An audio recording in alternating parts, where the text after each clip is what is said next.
touch with you.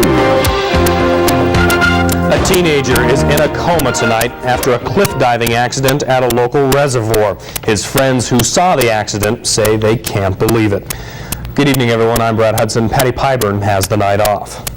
The leader of the Bonneville County Aquatic Rescue Team, Gordon Boyle, helped save his 17-year-old son Jake after a diving accident last night at the Ryrie Reservoir. Margaret Brosco was the only reporter at the scene yesterday, and she joins us from our newsroom. Margaret? Brad, 17-year-old Jake Boyle remains in critical condition at the Eastern Idaho Regional Medical Center. According to hospital officials, he's been taken off his bypass machines, but still has not woken up. Jake spent more than 35 minutes underwater yesterday, and today he remains in a very serious coma. We're just going up to have fun, jump off cliffs, and he wanted to do a flip, and he over-rotated on his flip, and he smacked the water sideways and then knocked him out. He came up for a second, he said, "Help me," or something like that, and then he just sunk back down. Simon Jones and 3 others were with Jake yesterday when he jumped from the cliff over 50 feet high. When he hit the water, he hit really hard, really awkward. We believe he maybe hit the side of his face or the side of his head. He came up, made a comment to the other boy that was there, had just dove before him, and then he went back under.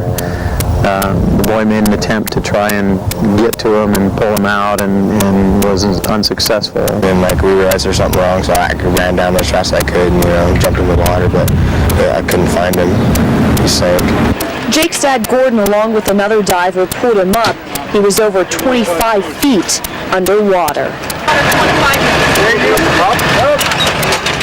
I was kind of in shock, it kind of felt like a dream, I didn't know if it was really real or not. Jake had a pulse last night after an amazing rescue.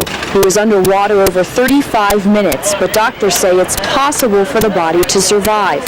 Now friends and family are hoping Jake comes out of his coma and the tests will show no brain damage was sustained. Everyone loves Jake. He's a best friend. No one can ever be mad at him. He's always there to help everyone out. Keep him in your prayers. The Bonneville County Sheriff's Department does say that every couple of years there's an accident at these very same cliffs near the Ryrie Dam. But as Stephanie Martin tells us, anytime water is involved, people need to be careful. She joins us now live from the studio to explain. Stephanie? Margaret, yesterday's accident was an alarming reminder. Now back to you, Brad. Sad news to report tonight about the 17-year-old victim of a Wednesday diving accident. Jake Boyle died today after spending more than a day and a half in a coma. Stephanie Martin talked with his friends today about the tragic loss. Jake didn't deserve it, but it was his time, and God knew it was his time, and Jake knew it was his time. So that's by far the hardest thing, is losing a close friend.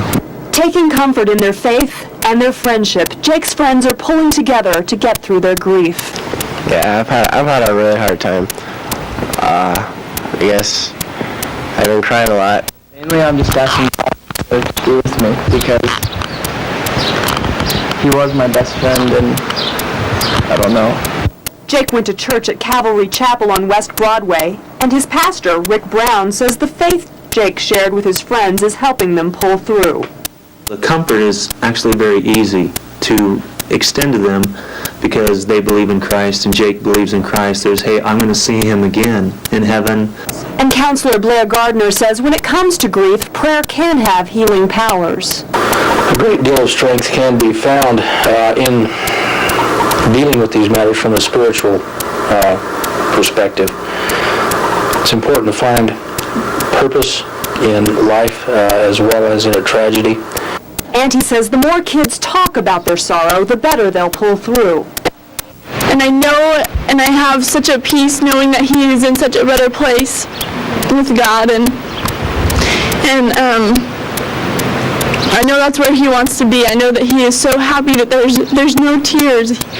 And Jake's friends are calming each other's spirits as they talk and even begin to laugh about the good times.